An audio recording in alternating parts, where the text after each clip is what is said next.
What up? This is Robert Horry. Horry, three-pointer. Buries it. You might know me as Big Shot Bob. To Horry for three. Oh, unbelievable. This guy is off the charts. What's going on, Big Shot Bob? Robert Horry from downtown. I know what's going on, Big Shot Bob. It's the shoot around. It's Friday. Episode 123 of These Jokers, and this is my last bit of work before I leave town for a week. So, programming note, we're off next week. Everyone gets a week off before you start blowing up my my feeds. Where's the podcast? It's All-Star break. It's All-Star break. All-Star break. I will be in Orlando. Part of one of my daughter's big gifts this year was we were going to Epic Universe in Orlando, which is the new park, which is... Can I go? Oh, dude, come on, man. Let's go. Let's go. We're going to be in Orlando all week. We're doing all the new Epic Universe stuff we're doing. So I grew up on Super Mario Brothers. I'm a huge Super Mario guy. Getting to do the Mario World stuff for me, that's going to be cool as hell. Like, that's just... that really, they've done an incredible job out there. So, last bit of work for me for the week, and it's called the Shoot Around, and we're going to start with a question from Devin. We all know the worst-kept secret in the NBA is the two expansion cities coming up, Vegas and Seattle. There's not even a debate. Seems like everybody's in agreement. Is there a city you guys think deserves an NBA team that doesn't have one? And he goes, my vote goes to Louisville. Basketball fans galore in that city. That was his suggestion. I don't know if Louisville's a big enough market for an NBA team, though. Yeah, you think about Kentucky as a whole. It's a state that loves basketball. They do. To me, I would I like St. Louis. I like San Diego before I go to Louisville. So, because San Diego used to have a team, St. Louis, they got. You think about it, they got a lot of professional franchises. I think they have every there. other professional franchise, don't they? Yeah. So those would come up before. Well, no, they don't have football anymore. No. They lost the Rams, but you got the St. Louis Blues for hockey, and you've got obviously the Cardinals for baseball. Mm-hmm. St. Louis is a good city. I think maybe Kansas City. Mm-hmm. KC would be a good. I mean, you got a lot of big franchises in KC, so maybe an NBA. I don't know if NBA really fits. And plus, the Chiefs are moving out of their arena, so yeah, maybe KC. A good spot. Mm-hmm. Harp, is there a city you think that could use an NBA franchise, or it'd be cool to have one?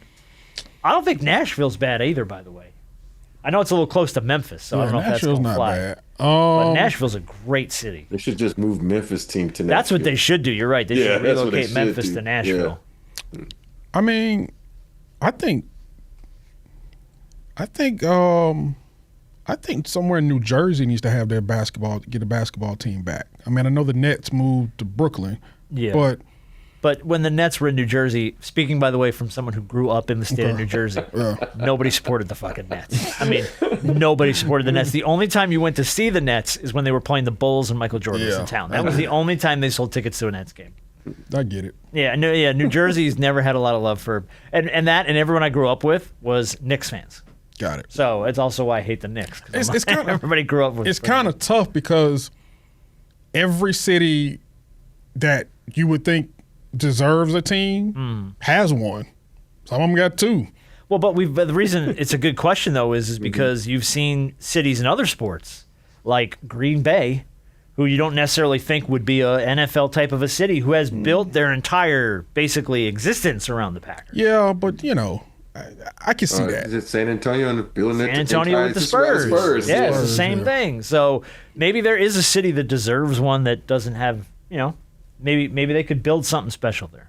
Maybe dedicate a little bit of love to it. But yeah, I do love the idea of Seattle getting the Supersonics back. I really do. Yeah, I think that's just back. Nostalgia for me. Yeah. They got to get the name back, not like when Houston, we kept the older name. You can't have that back. Tough shit. If you're going to put a team in Seattle and they're not called the Supersonics, people will riot. Yeah, right. People will riot. You have to call them. You got to get back the iconic green jerseys and call them the Supersonics. Man. Come on. You know how much merch you'll sell to the nostalgia buffs from the like us who just long for those days of the NBA? Man, I'll buy Sonics gear in a heartbeat. I just image a black uniform with the neon green a letter in the side. I will buy some Sonics gear tomorrow if you announce the Supersonics are back. Yeah. Jokic hit a milestone, which I thought was pretty interesting. I wanted to bring it up briefly. We didn't talk about it on the Tuesday show, but he just passed Oscar Robertson on the list, then to claim the number 2 spot for the most all-time triple-doubles. He's 26 triple-doubles away from chasing down Russell Westbrook for the top all-time spot. I had no clue that he was that high on the list, let alone 26 games away from Westbrook, who really that was like an art form for Westbrook, was the triple-double. You think I think he easily breaks that record, right? Unless for some reason something happens or he, Man, but 26 games? He's getting John Stockton assists, so he's going to break it. Yeah, I feel like it, right? Yeah, he gets a lot of John Stockton assists. I saw the other night where the dude threw it, spent, and then did a move and laid up assist Jokic. I'm like, are you fucking serious right now? But yeah, he's going to pass it. Yeah, He's going to pass that, stats right? now is so fucking flooded with fucking false stats now. So yeah, he's going to break it. I had no idea he was even close to that record, let alone past Oscar Robertson. It's like, damn. Every time you think last year he almost averaged. He averaged triple double last year. Did he average it last year? Yeah. Mm-hmm. Did he? Okay, yeah. I know Russ has done it, I think, 4 times in his career.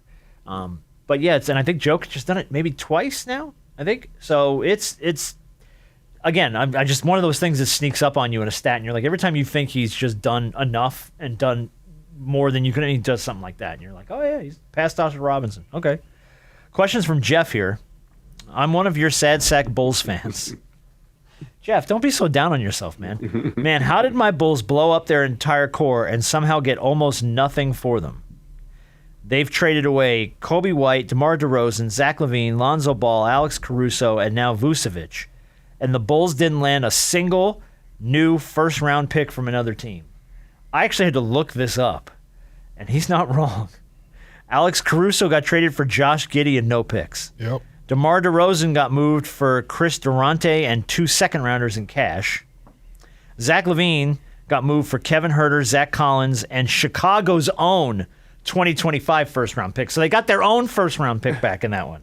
Lonzo Ball got moved for Isaac Okoro, no picks. Vucevic moved for Anthony Simmons and a second-rounder. Kobe White moved for Colin Sexton, Dieng, and 2 seconds. So not a single first-round pick in any of that core for the Bulls. Now, here's my thing for Jeff. I don't know if your core was that good. like, how are you expecting the core? Like, if you can't always expect that everyone's going to want to buy what you love. And I'm not trying to dump on your Bulls, but they really didn't accomplish anything with that core group. So I don't think. Well, I don't know why your expectation is we should be getting first-round picks for these guys. No, you think about it. The Josh Giddey trade. Josh has been playing really well for them. I know Alex Caruso is a certain type of player, but I think Josh Giddey was a little bit better upgrade. And you think about the Ball, Okoro, a little bit upgrade. The Vucevic, Anthony Simmons, 2 different type of players. Completely. Yeah. So, but and you got a second-round pick on that at least. Yeah. So it's you got some good players in to replace some good players, but it's just. You are the Bulls. This is what happened after you become a dynasty. You have a lull. You're going to have a couple of years of lull. You just got to get some good players in there, get some picks. And you haven't had any picks, so that's the problem. And when you qualify, you're going to have a couple years of a lull. How long does a couple translate to for you? I'm reading through Jeff's question, and more or less he's asking us, when are we going to be good again? It's like, dude, I don't know what to tell you, man. Like 10 to 20 years. Oh God. Like it's you had a core that you thought you were going to do something with, and you've had to now blow it up. You didn't get a lot back for it. You've gotten some stuff back for it, but it's tough for the Bulls because no telling how successful they could have been if Derrick Rose would have stayed healthy. And we always go back to that, right? But that was their after Mike. Like they waited a long time to have something. And they got him. He's the youngest MVP in league history. There was a lot of promise there, and he just couldn't stay healthy. Yeah, but I mean, and ever since then though, it's been it feels like they have been in a constant rebuild for like 20 years. Yeah, and it's like I get that same vibe on a lot of teams where it's like, and I don't mean to shit on the Hawks, but I feel like the Hawks are the same way. Like they've always been like, they get a little bit better and then they're just stuck in the middle, and they get a little bit better and then they get stuck in the middle again, and then they make a move and it's, oh shit, we're Eastern Conference Finals and Trae Young goes off and now you're back stuck in the middle again. So it's like it's the Bulls give me that same vibe of a team that's coaster. But the Bulls are like, just when you get a little bit of hope and you get a core that you like, and then that core is just stuck in the middle. Yep. And you just can't take the next step. So, dude, you're asking about the Bulls. We ask the same question in Atlanta about the Hawks constantly. When are the Hawks going to be good enough again? Because they're good. They got a good team, but they're just not getting it done. Not getting there. A question from Sarah. The random female listener question. We don't get a ton of these. Thank you, Sarah. Thank you, Sarah, for listening to the show. We love and appreciate you. Immediately a shot at Robert Horry. Rob, Alabama bias aside, should Bediako be allowed to play at Alabama? I'm sure you know the story about what's going on with Charles Bediako. Got left college, went to the G League, played, I think, 3 years in the G League, was looking to come back to school, get eligibility, and play for Alabama. He was playing under a temporary restraining order, I believe. He's played in 4 or 5 games, and then it was ruled, I think yesterday we have official ruling that he is ineligible to play moving forward by the NCAA. And I do have audio of head coach Nate Oates talking about it, but I'll let you answer the question before we get to Coach Oates. Hell no, he should never been allowed to play. Okay. Yeah, and that's one of the things that I'm so glad they did this, because now, what's the kid from UCLA? He was trying. Oh, there's a bunch of people that have been trying to do Bailey. This. Yeah. There's not Ace Bailey, Amari Bailey. Amari Bailey. But I'm like, no, stop it! You made your decision. And that's okay. So now I'm going to play you this audio of Nate Oates talking about it, because this kind of upset me. There's a reason there's a lot of G League players trying to come back to college. The money's a lot better. The development's a lot better. You get way better. You get a full-time dietitian, full-time strength coach. You're not traveling on commercial flights, spending all your time in airports. He's here. He's in school. We're going to help him try to gain weight back that he's lost since he was in the G League. We're going to continue to help his basketball development and continue to help his development as a student and a student athlete. So 100% it was worth it. I'd do the same thing 100 times out of 100 for any of our guys that it made sense to do it with. I got a lot to say about that, but I'll let you go first.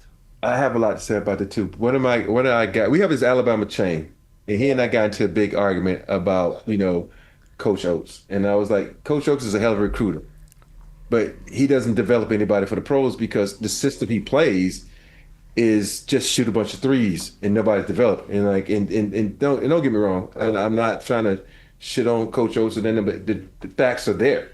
Sure. And to me, you talk about this situation, which is a terrible situation. He made his decision, and the society now is all about, coming back. You think about everybody gets a participation trophy. This is like me in the comparison that, no, if you win, you win. If you make a decision, you stick by it. It's not like, okay, I went to the market and bought some apples and said, I didn't want the red ones, and go back and get the green ones. It's not that simple. You playing with people's lives, and what I think when it comes to this, you playing with kids' lives who have dreams. All these kids now are like, I want to go to college and play basketball, and further my career. But no, you can't do that, because you dip it into G League guys who made their decisions. I messed up.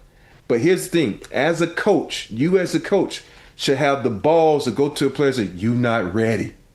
You're not ready for the next level. Stick around. Let's get you with a dietitian. Let's get you on a weight program. Let's get you mentally and physically ready for the next level."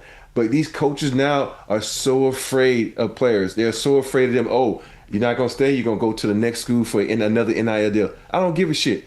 If you're going to go. But if you are a player and you want to get better, and you got a coach that has a pedigree of saying, I'm going to make you better, stick around, because don't listen to all these fucking people telling you good enough. Look how many guys now are trying to go back because they made the dumb decision thinking they ready. What Tiffany had said, "You not ready." Mm-hmm. Say that to the guy, "You not ready." And that's the bottom line. Don't be patting these guys on the back and telling all this bullshit because you think that's what they want to hear. Tell them the fucking truth and say, "You not ready."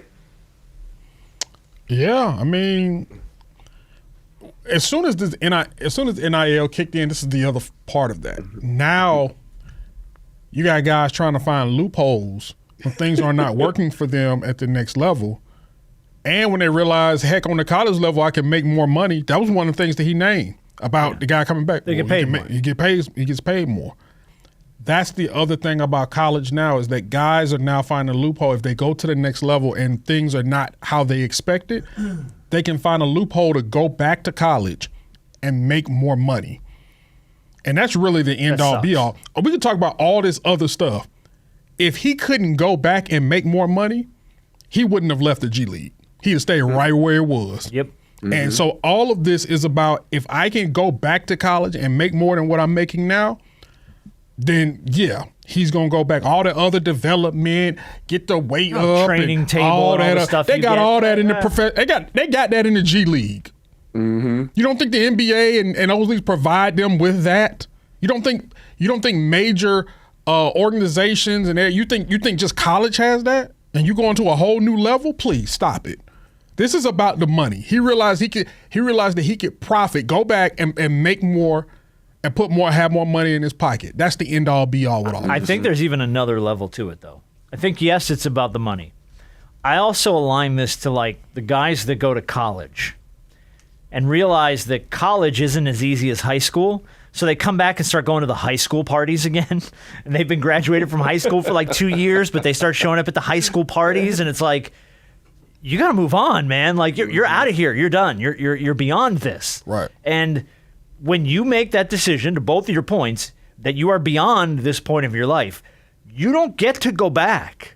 Like, you make the decision to go forward. You go, I'm going to go try. And you know what? It's hard. And you know what? It's supposed to be hard. Because not a lot of people succeed at that level. Rob, we talk about this 100 times with you. How hard is it to get from high school to college ball to play in the NBA? That is a microscopic number of people that get to do that. It's hard. And the hard is what makes it great. It's what makes guys like you special, because you embraced it the whole way and dealt with all the challenges and found a way to get to where you wanted to go. Not everybody's going to get a first-round draft grade. I get it. But the G League is there to try and get you to a point where maybe you can make an NBA roster. You don't get to turn the ship around and go back because you want to get more money in college, and it was easier when I played there. It was much easier. I got the girls were there, and I was a big man on campus in college, and in the G League, I'm just another guy. Well, I got news for you. There's no road forward by going backwards. So, like, just because it was easier, just because it was maybe there was more there, I don't know. I don't get it, man. Like, I don't know how college coaches are okay doing this for people. Like, these are guys trying to be pro athletes. Why are you putting them back on your roster? You got to go to a court over this asshole? Come on. And here's the crazy part. I had the Alabama-Florida game, and the Florida coach was one of the ones that was outspoken about him not coming back. And I'm saying to myself, as I'm watching this game, you should be glad he came back, because he is effing up out there. He's playing into your hand. And Florida actually, they beat the brakes off of Bama, right? And then he fouled out, and you should have seen how hyped the coach for Florida got this crowd. Because, and I hate to say this, you know, I might talk a lot of shit about Bama, but in heart, I'm a Bama guy. Bama people, he's not that good. I watched the Florida game. He fouled out. Coach from Florida had the crowd hyped because he was one of the guys that didn't agree with this move. So he's not that good, people. So you're not really losing much. Nate Oates, if you're a hell of a coach like everybody said you are, you can figure it out without that guy, because he was not a really vital piece to get you where you need to be. Yeah, and coaches would love to some coaches would love to bring guys back because they're a little older. Yeah. And if we let's just look at Indiana in football. Like, one of the reasons why they were able to win is because these guys were a little older transfers. Talking about 24, maybe even 25 years old. Guys with extra eligibility. Yeah, so some of these coaches wouldn't mind having older guys who may have a little bit more experience. Yeah, we'll welcome him back. We'll make sure he has all this. We'll make sure he has blah, blah, blah. Yeah, because coaches want to win. Yeah, if I can put a pro-level player on my roster, I'll take it all day long. Of course, why not? Yeah, they want to win. Rob's got some eligibility left. Maybe they roll his ass out there. I had a great 4 years in college. I loved it. They're going to be rolling his ass out there. They're going to be rolling him off the court, too. Roll him in, roll him out. Roll him in, roll him out. Yep. All right, last question from Miles, and thank you to everybody who sent us stuff this week for the shoot around. We appreciate y'all. Miles, what is the weirdest movie you ever saw? I watched something called Colossal on Netflix with Anne Hathaway and Jason Sudeikis, and it's weird as shit, but I really liked it. I've seen this movie. He's not wrong. I haven't seen it yet. Okay, it's. I want to say it's from maybe 8 to 10 years ago. Anne Hathaway is kind of I'm trying to figure out how to describe this. she's a little bit of a mess. She drinks a lot and stuff. So she goes back to her hometown, and she realizes that when she's in the confines of a park in her hometown, she is actually controlling a giant monster in Seoul, South Korea. So when I say it is the weirdest fucking movie you've ever heard of in your life, when she steps into the park, the monster appears in Seoul, and she can dance, and the monster dances, and then Buddy she went to high school with, who's Jason Sudeikis, when he steps into the confines of the park, he's the giant robot in Seoul, South Korea. So the two of them get into this huge fight and end up destroying Seoul, South Korea because they're fighting in this park. And it is a weird movie. But it's actually pretty interesting and pretty good. It's called Colossal. And so he's not wrong. It is a weird fucking movie. So his question is, it's the weirdest movie you ever saw. The weirdest movie I ever saw. Like, just a movie that, like, you were like, what did I just watch? I think, to me, Oh Boy was, like, weird because I don't think I've ever seen that. No, I ain't never seen it. It's the newer version with Samuel Jackson. It's an old British London movie, I think, or something like that. But Oh Boy, Okay. it had Samuel Jackson in, and the ending was like, it is nasty. So I was just like, yeah. So that's the one I have to go. Oh Boy. Okay. I don't want to say too much because if I say it, they give it away in case people watch it. That's fine. Yeah, I mean, it's about a guy who basically, I can give you the premise of the movie. It's about a guy who messes over this guy, and he kidnaps him, and he wakes up and he keeps him inside of this box for about 20 years, or 15, 20 years. So he's away from society. All he has is like, he's showing him like, movies and stuff, and he keeps his life feeding him. And then one day he just lets him out. Weird. And he kind of orchestrates his life, puts him in a path to do something that is so nasty and disgusting that I just said, like, what he does is so nasty, disgusting, that he goes back inside the box. That lets you know. Yeah. Okay. I don't know. I can come up with one. And the reason I think it's the weirdest movie I ever saw is because my buddy Doug said it was one of the best movies he's ever seen. Have you ever seen Magnolia with Tom Cruise? Yes, I have. Okay. It's about, like, all these different people's lives, and it keeps, like, hinting that they're all going to kind of crisscross at some point. And the movie proceeds, and all these different storylines are happening at once, and then at the end of the movie, all these people end up on the same street together. And I'm going to ruin the movie for you because it's not worth watching. And then at the end of the movie, it rains frogs. And that's how the movie ends. There's no conclusion. There's no everybody's lives cross over for a reason. No, they just all end up on the same street. It rains frogs, and the movie's over. And I don't know what the hell it's about. I've watched it. It's 2 hours of my life I'll never get back. It's the weirdest and most disappointing movie I've ever seen in my life. So yeah, don't waste your time on Magnolia. It's a Spike Lee movie too. Magnolia is? No, Old Boy. Old Boy is. Okay, I was like, there's no way Spike Lee made Magnolia. Yeah. And it stars Josh Brolin. Okay. I don't know, man. Now, I don't know how anxious I am to check it out, though. You got. It's good, but it's gonna freak you out at the end. Okay, so I'm gonna give you the same notes then to Colossal. It's on Netflix. Watch Colossal. Okay. It's one of those. It's just God. It's so weird. God, it's such a weird movie. I can't even think of anything right now. I've been trying to think this whole time. Okay. Go through this movie Rolodex to see, what I may have looked at that was weird. Okay. No worries. I can't really think of anything. Maybe you should get some college eligibility, go back and try and watch a few movies back there, and then maybe it'll pop back.